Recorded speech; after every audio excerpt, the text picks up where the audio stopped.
حضرت ابو ہریرہ فرماتے ہیں رضی اللہ تعالیٰ عنہ کہ بھوک کی شدت سے میری کمر دوری ہو گئی، تو میں ڈرا کہ کوئی مجھے نقصان نہ ہو، تو مسجد نبوی کے ایسے گوشے پہ بیٹھ گیا جہاں لوگوں کا گزر ہوتا تھا۔ میرا خیال یہ تھا کہ کوئی شخص مجھے دیکھے گا اور دیکھ کر کے پہچان جائے گا کہ مسئلہ کیا ہے، لیکن جو بھی گزرتا سلام کر کے چلا جاتا، شاید اسے جلدی ہوتی، یا پھر ہستی پلکوں کے نیچے غم بھی پلتے ہیں، مگر کون دیکھتا ہے اتنی گہرائی میں۔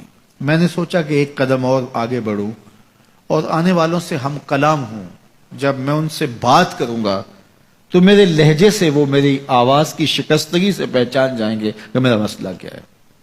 تو کہتے ہیں حضرت عمر رضی اللہ تعالیٰ عنہ آئے، میں ان سے کوئی مسئلہ شرعیہ دریافت کیا، لیکن شاید انہیں بھی جلدی تھی، انہوں نے مسئلہ بتایا اور آگے بڑھ گئے۔ میں پریشان تھا کہ حضرت سیدنا صدیق اکبر رضی اللہ تعالیٰ عنہ آئے، میں نے ان سے بھی قرآنی آیت کے بارے میں سوال کیا، لیکن وہ بھی جلدی میں تھے اور انہوں نے بس آیت بتائی اور آگے گزر گئے۔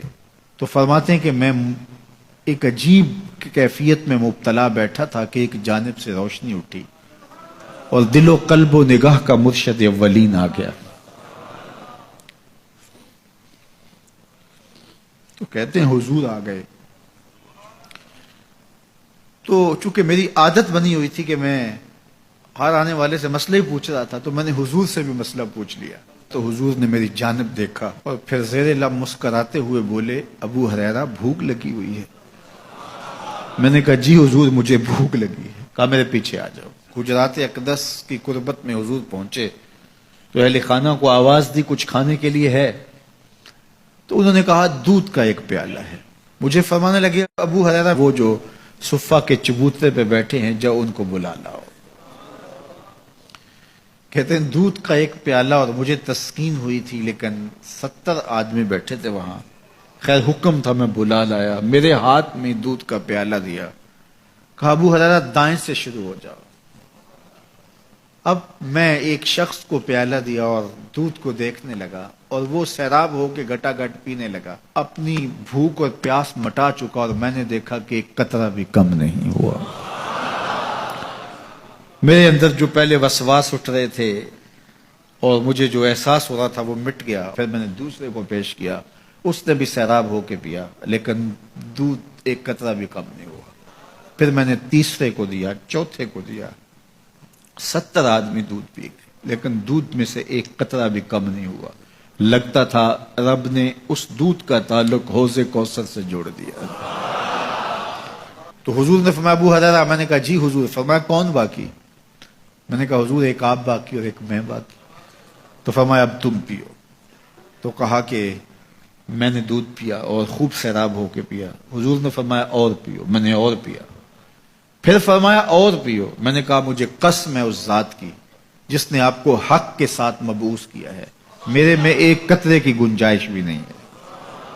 حضور نے میرے ہاتھ سے دودھ لیا اور خود نوش جاں کرتے ہوئے فرمایا ساقی القوم آخرہم شربا، قوم کا جو ساقی ہوتا ہے وہ آخر میں پیتا ہے۔ تو دودھ کا ایک پیالہ 72 لوگوں کے لیے کافی ہو گیا۔ یہ صحیح حدیث کے اندر حضور کا معجزہ موجود ہے، آپ نے بارہا علماء سے سنا۔ لیکن اس تربیتی عمل سے بھی کبھی غافل نہ ہونا کہ 2 جہاں کا سردار ہے اور 71 آدمیوں کا جوٹا نوش جاں کر رہا ہے۔ آج جب دولت پھیل رہی ہے، لوگوں کے پاس وسائل زیادہ ہوتے چلے جا رہے ہیں، تو ان کو ایک دوسرے سے گھن آنا شروع ہوتی ہے، برتن الگ ہوتے چلے جاتے ہیں۔ کسی زمانے میں تمام افراد ایک ہی برتن میں بیٹھ کے کھاتے تھے۔ پہلے یہ ہوتا تھا ایک گلی میں 2 امیر رہتے تھے، 4 غریب رہتے تھے، 2-3 مخیر حضرات اور جو ہے وہ کچھ متوسط لوگ رہتے تھے، اور ایک چھوٹا سا کنبہ اور قبیلہ ہوتا تھا، اور وہ ایک دوسرے کی ضرورتوں کا خیال رکھتے تھے۔ پیسے زیادہ آ گئے تو اب امیروں کو اس گلی سے گھن آنے لگی، تو وہ وہاں سے نقل مکانی کر گئے، انہیں وہاں رہنا اچھا نہیں لگتا۔ یہ بات ذہن میں رکھیے گا کہ ہمارے دین نے ہمیں ایک دوسرے کے دکھ بانٹنے کی تلقین کی ہے، ایک دوسرے کے قریب ہو کے رہیں اور ان کی ضرورتوں کا خیال رکھیں۔